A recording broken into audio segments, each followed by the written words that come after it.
బులెటిన్లో మరో breaking news చూస్తున్నాం. విమాన ప్రమాదాల నియంత్రణకు కేంద్రం కీలక నిర్ణయం తీసుకుంది. అహ్మదాబాద్ విమాన ప్రమాదంతో అప్రమత్తమైన కేంద్రం విమాన రాకపోకలకు ఏర్పడుతున్న అడ్డంకులు తొలగించేందుకు ఒక కొత్త చట్టం తీసుకొచ్చింది. అందులో భాగంగా ఎయిర్పోర్ట్ సమీపంలో భవనాలు, చెట్లు తొలగించాలనే నిర్ణయం తీసుకుంది. భవన యజమానులకు సివిల్ ఏవియేషన్ అధికారులు నోటీసులు ఇస్తారని తెలిపింది. నోటీసులు వచ్చిన 60 రోజుల్లోపు భవనాల ఎత్తు తగ్గించాలి లేదా కూల్చాలని యజమానులను ఆదేశించింది. భవన యజమానులకు ఏమైనా అభ్యంతరాలుంటే 18 రోజుల్లోపు లిఖితపూర్వక సమాచారం ఇవ్వాలని కేంద్రం సూచించింది.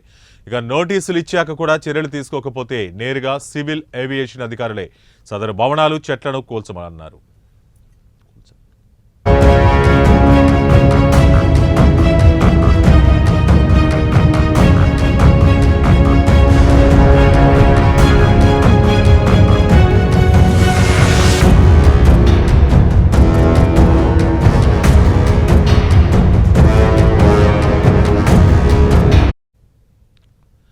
విమాన ప్రమాదాల నియంత్రణకు కేంద్రం కీలక నిర్ణయం తీసుకుంది. అహ్మదాబాద్ విమాన ప్రమాదంతో అప్రమత్తమైన కేంద్రం విమాన రాకపోకలకు ఏర్పడుతున్న అడ్డంకులు తొలగించేందుకు కొత్త నిబంధనలు తెచ్చింది.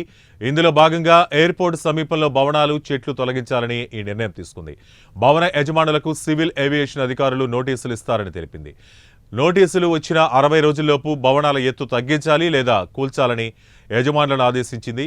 ఇక భవన యజమానులకు ఏదైనా అభ్యంతరాలుంటే 18 రోజుల్లో లిఖితపూర్వక సమాచారం ఇవ్వాలని కేంద్రం సూచించింది.